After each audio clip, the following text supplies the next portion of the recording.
Salut tout le monde, c'est Jérémy, ça y est, la série des Xiaomi 12 est lancée en Chine et je vous propose aujourd'hui de vous faire un résumé de ce lancement et de vous donner toutes les caractéristiques de ces trois modèles ainsi que des autres produits annoncés aujourd'hui. Alors il y a eu trois modèles effectivement, comme c'était prévu, on a plusieurs versions avec deux tailles d'écran différentes et on va commencer tout de suite par les versions standards. Mais avant, pensez à vous abonner à la chaîne car dès que ces modèles seront disponibles, je vous les présenterai sur la chaîne et ça me ferait aussi plaisir après avoir passé 2h30 à regarder ce lancement en chinois, c'était assez long.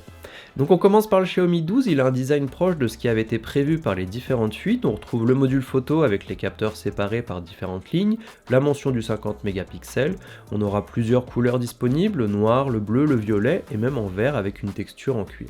Celui-ci aura un écran incurvé de 6 pouces soit 28 AMOLED Full HD 120 Hz, 12 bits, le dernier processeur Qualcomm, le Snapdragon 8 Gen 1, une batterie de 5400 mAh avec une recharge de 67 watts. On aura aussi de la stéréo signée Harman Kardon. Pour la photo, le capteur principal c'est un capteur Sony de 50 mégapixels, on a ensuite un ultra grand angle de 8 mégapixels et enfin le capteur que tout le monde utilise, un capteur macro.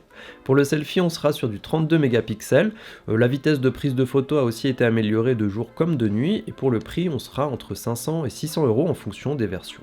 Pour le modèle Pro, on aura par contre un écran plus grand avec une meilleure définition, un écran 2K de 6 pouces 73 avec technologie LTPO pour pouvoir afficher de 1 à 120 Hz en fonction des situations.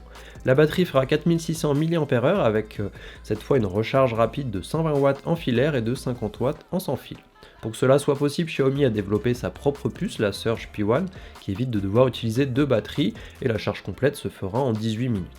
Sur le Pro, on aura aussi un meilleur capteur photo principal, il sera plus grand que sur la version standard avec le IMX707 de chez Sony. Ça permet du coup de laisser entrer plus de lumière, ce qui aide quand la luminosité baisse et permet d'avoir plus de détails dans l'image, plus d'amélioration de façon générale.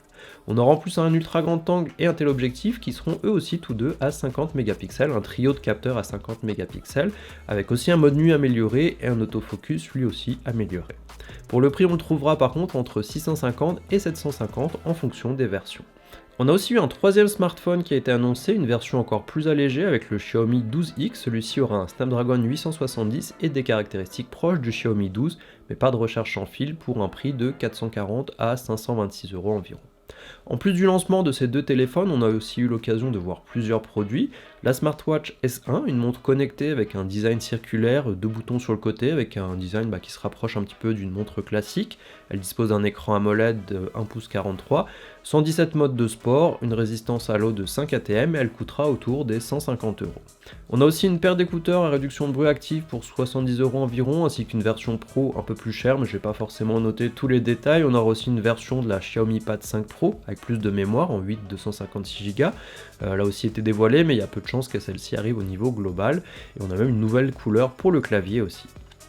Bien entendu, ça sera plutôt pour la Chine, vu qu'en France, on n'a déjà pas eu le clavier standard. On a aussi vu un Xiaomi Home, c'est un peu comme un Google Home pour contrôler sa maison et ses appareils Xiaomi, mais qu'on aura aussi là probablement pas en Europe. Donc du coup, ces smartphones, ça sera aussi les premiers équipés de MIUI 13, la nouvelle version du système d'exploitation de Xiaomi. Celui-ci apporte quelques changements esthétiques avec de nouveaux widgets, de nouveaux fonds d'écran ou de nouvelles polices d'écriture, en plus d'apporter plus de fluidité en utilisation, plus de sécurité et de confidentialité. On aura aussi une version pour tablette avec des fenêtres flottantes et la possibilité de l'utiliser plus comme un ordinateur. Ils ont aussi évoqué le fonctionnement des différents objets Xiaomi entre eux, avec leur écosystème entre les montres, smartphones, télévision. Par exemple avec la musique, on peut facilement glisser sa musique entre différents appareils depuis un menu rapide. Pareil pour de la vidéo, pour passer du smartphone à la télé. Ils ont aussi évoqué plusieurs accessoires, mais plutôt destinés aux entreprises que je vous passe, parce que du coup ça sera probablement pas utilisable en France, donc ce sera pas forcément intéressant pour nous. Mais ce qu'il faut retenir, c'est que MIUI devient un système plus large pour leurs différents appareils connectés et pour les faire fonctionner entre eux plus facilement. A noter donc qu'on est sur un lancement chinois ici, donc il n'y avait pas de traduction anglaise, française ou autre, quoi que ce soit, c'était vraiment diffusé que pour la Chine à la base. Donc comme je vous l'ai dit, peut-être qu'on aura des changements qui peuvent encore survenir lors du lancement global. On peut très bien ne pas avoir la version Pro en Europe ou la version 12X ou encore avoir de petites modifications. Surtout les prix indiqués ici sont ceux du marché chinois, ils seront donc plus élevés une fois en Europe avec les différentes taxes existantes.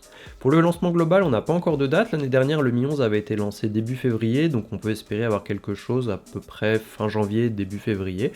Et donc donc ça sera à voir à ce moment-là. Voilà pour le résumé. Alors la conférence était vraiment longue, ça a duré à peu près 2h30, il y a eu presque 1 heure sur MIUI, après ils ont passé beaucoup de temps sur certains points qui me semblaient pas passionnants, et par exemple la montre ils l'ont pliée en moins de 5 minutes, donc c'est pas spécialement agréable à regarder comme ça peut l'être chez d'autres marques, ou déjà parce que je ne parle pas chinois forcément, mais s'ils pouvaient un peu s'inspirer d'Apple pour leur lancement comme ils le font pour leur interface, ça serait pas mal.